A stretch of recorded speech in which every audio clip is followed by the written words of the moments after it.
Kali ini kita akan belajar mengenai buku tema 6A. Sebelum belajar anak-anak, terlebih dahulu anak-anak membaca doa. Setelah membaca doa, anak-anak diharapkan membuka buku paketnya halaman 14 dan 15. Kali ini Ustadz akan membahas tentang ASEAN. Apakah itu ASEAN? ASEAN adalah Association of Southeast Asian Nations, yaitu perhimpunan bangsa-bangsa di Asia Tenggara. ASEAN berdiri pada tahun 8 Agustus 1967, tepatnya di Bangkok, Thailand. Tentu anak-anak sudah membaca halaman 15, yaitu negara-negara yang pertama kali mendirikan ASEAN. Di antaranya ada 5 negara, yaitu Indonesia, Malaysia, Filipina, Singapura, dan Thailand. Jumlah negara-negara tersebut semakin tahun semakin bertambah, yaitu disusul dengan negara Brunei Darussalam, Vietnam, Laos, Myanmar, dan Kamboja. Di sini Ustadz akan menambahkan sedikit materi yang tidak ada di buku, yaitu kondisi geografis negara ASEAN. Negara ASEAN berada di antara 3 perairan, yaitu Samudra Hindia, Laut Cina Selatan, Samudra Pasifik, dan berada di antara 2 daratan, yaitu daratan berbentuk semenanjung dan gugus kepulauan. Batas-batas wilayah ASEAN. Di sebelah utara berbatasan dengan negara Tiongkok, dan di sebelah selatan berbatasan dengan Timur Leste, benua Australia, dan Samudra Hindia. Sebelah timur berbatasan dengan Samudra Pasifik dan Papua Nugini. Sebelah barat berbatasan dengan negara India dan Bangladesh.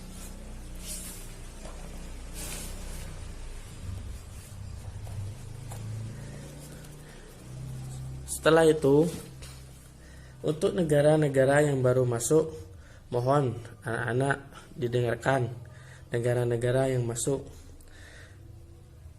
Setelah negara yang mendirikan 5 negara, yaitu Indonesia, Singapura, Malaysia, Filipina, dan Thailand. Kemudian disusul dengan negara Brunei Darussalam pada tanggal 8 Januari tahun 1984, disusul oleh negara Vietnam pada tanggal 28 Juli 1995, dan disusul negara Laos pada tanggal 23 Juli 1997, dan disusul Myanmar pada tanggal 27 Juli 1997, dan terakhir yang masuk dalam anggota ASEAN yaitu Kamboja pada tanggal 30 April 1999. Berdasarkan letak geografisnya, negara ASEAN memiliki kesamaan, yaitu diantaranya Indonesia dan Malaysia, yaitu sama memiliki produsen jagung.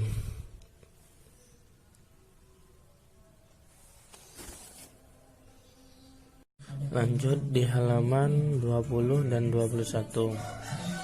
Di era Mentan Andi Amran, produksi jagung Indonesia tertinggi di ASEAN. Produksi jagung diperkirakan akan mencapai 20,22 juta ton. Pipilan kering melampaui 6 negara ASEAN seperti dilansir oleh Asian Food Security Information System atau disebut juga AFSIS.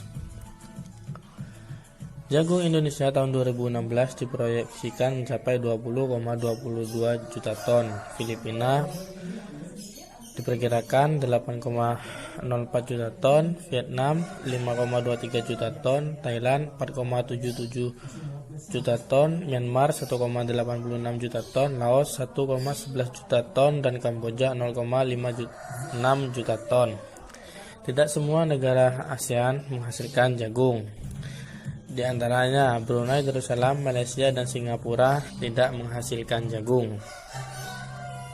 Lanjut di halaman 24. Kesamaan kondisi geografis hampir semua di negara ASEAN. Makanan pokoknya adalah beras. Tidak hanya makanan pokok, negara-negara ASEAN juga memiliki kesamaan, yaitu sosial budaya.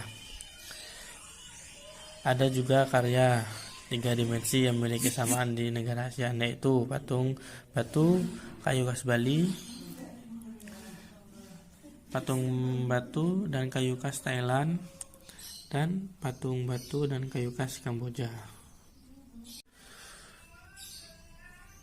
Perkembangbiakan tumbuhan secara vegetatif memungkinkan pembudidayaan tumbuhan tertentu. Di negara-negara anggota ASEAN memiliki banyak kesamaan tumbuhan karena berdasarkan kesamaan kondisi geografisnya. Indonesia, tumbuh-tumbuhan yang dibudidayakan di Indonesia yaitu damar, ketela, kelapa, kapuk, kayu, karet, kina, lada, teh, cengkeh, rotan, tembakau, tebu, dan kopi. Adapun juga jenis-jenis tanaman pangan seperti padi, jagung, sagu, dan umbi-umbian. Seterusnya, anak-anak bisa baca sendiri. Mungkin ada beberapa tumbuhan yang anak-anak tidak mengerti. Misalnya tumbuhan damar seperti ini. Tumbuhan kina seperti ini. Lada seperti ini. Cengkeh seperti ini. Rotan seperti ini, kopra seperti ini, kayu besi seperti ini, abaca seperti ini dari pelepah kulit pisang yang diiris kecil-kecil. Tumbuhan nila seperti ini. Di halaman 52 dan 53. Letak geografis negara-negara ASEAN, yaitu terletak di antara dua samudra Hindia dan Pasifik, dan di antara dua benua Asia dan Australia. Monggo anak-anak bisa dibaca sendiri kondisi geografis, yaitu Indonesia, Malaysia, Singapura, Brunei, Vietnam, Kamboja, Laos, Myanmar, Thailand, dan Filipina. Halaman 52, 53, dan 54. Selain kondisi geografis dan sosial budaya, kita juga bisa membandingkan kondisi ekonomi Indonesia dan Malaysia. Untuk itu anak-anak coba dibaca halaman 74. Lanjut dibaca halaman 75 tentang produk domestik bruto sampai halaman 76. Ada hewan yang dijadikan hewan nasional di Indonesia, yaitu hewan yang dijadikan maskot bangsa Indonesia, di antaranya komodo. Hewan komodo hanya ada satu di dunia, yaitu hanya ada di Pulau Komodo, tepatnya di Provinsi Nusa Tenggara Timur. Yang kedua, ikan siluk merah atau arwana. Pasti anak-anak pernah melihat ikan arwana.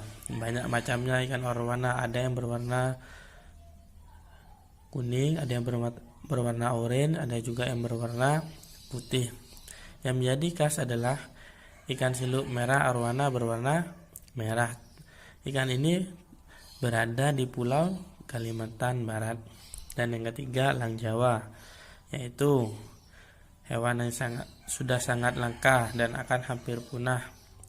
Biasanya spesies elang ini banyak terdapat di Pulau Jawa. Bunga nasional 10 negara ASEAN. Tidak hanya hewan yang menjadikan maskot setiap bangsa, yaitu di setiap negara ASEAN juga memiliki bunga yang dijadikan sebagai maskot tiap negara, yaitu 1. Brunei Darussalam Dilenia Sufroticosa Simpor, seperti ini. Indonesia Jasminum Sambat atau disebut juga melati, ya. Tentunya anak-anak sudah tahu seperti apa itu melati. Kemudian Kamboja Mitrela Mesni atau rumdul. Laos Plumeria alba atau juga disebut campa. Malaysia Hibiscus rosa sinensis bunga raya. Myanmar Pterocarpus indicus padua. Lanjut Filipina Jasminum sambat simpaguita. Singapura Vanda Miss Joaquim anggrek. Seperti ini anggrek, ya. Tentunya mungkin ada yang memiliki di rumahnya. Thailand Cassia fistula racap ruek. Dan yang terakhir Vietnam Nelombo Mucifera atau lotus. Lanjut di halaman 166, yaitu mengenai lambang ASEAN. Batang padi yang terikat yang menggambarkan persatuan, kesatuan, dan persahabatan dari 10 negara-negara anggota ASEAN. Lambang tersebut memiliki arti dan makna tersendiri. Warna biru memiliki arti perdamaian dan keamanan. Warna merah memiliki arti keberanian dan dinamika. Warna putih memiliki arti kesucian, serta warna kuning memiliki arti kemakmuran. Di sini Ustadz ingin menambahkan tokoh yang pertama kali mendirikan ASEAN, yaitu Adam Malik, perwakilan dari Indonesia, Tun Abdul Razak dari Malaysia, Tanat Koman dari Thailand, S. Rajaratnam dari Singapura, Narcisco Ramos dari Filipina. Di sini Ustadz juga ingin menambahkan tujuan didirikannya ASEAN, yaitu yang pertama mempercepat pertumbuhan ekonomi, kemajuan sosial, dan perkembangan kebudayaan di kawasan negara-negara Asia Tenggara. Kedua, memelihara perdamaian dan stabilitas dengan menjunjung tinggi hukum dan hubungan di antara negara-negara di Asia Tenggara. Ketiga, meningkatkan kerjasama yang aktif dan saling membantu dalam bidang ekonomi, sosial budaya, teknologi, dan administrasi. Keempat, saling memberikan bantuan dalam bidang fasilitas latihan dan penelitian pada bidang politik, kejuruan, teknik, dan administrasi. Kelima, bekerja sama lebih efektif untuk mencapai daya guna lebih besar dalam bidang pertanian, industri, dan perkembangan perdagangan, termasuk studi dalam hal perdagangan komoditas internasional, perbaikan pengangkutan, dan fasilitas komunikasi, serta meningkatkan taraf hidup rakyat. Keenam, meningkatkan studi tentang masalah-masalah di Asia Tenggara. Ketujuh, memelihara kerjasama yang erat dan bermanfaat dengan berbagai organisasi internasional dan regional lain yang mempunyai tujuan sama, serta mencari kesempatan untuk menggerakkan kerjasama dengan mereka. Tugas untuk anak-anak, kerjakan halaman 40 di bagian atas. Temukan persamaan tumbuhan yang dibudidayakan di negara anggota ASEAN berdasarkan data di atas. Sajikan di dalam kolom berikut ini, langsung dikerjakan di buku paket. Dan yang kedua, tulislah 3 tujuan didirikannya ASEAN. Pekerjaannya ditulis di buku LAT. Terima kasih, semoga ilmu yang didapatkan hari ini membawa manfaat dan menjadi ilmu yang barokah nantinya. Amin amin Allahumma amin. Wassalamualaikum warahmatullahi wabarakatuh.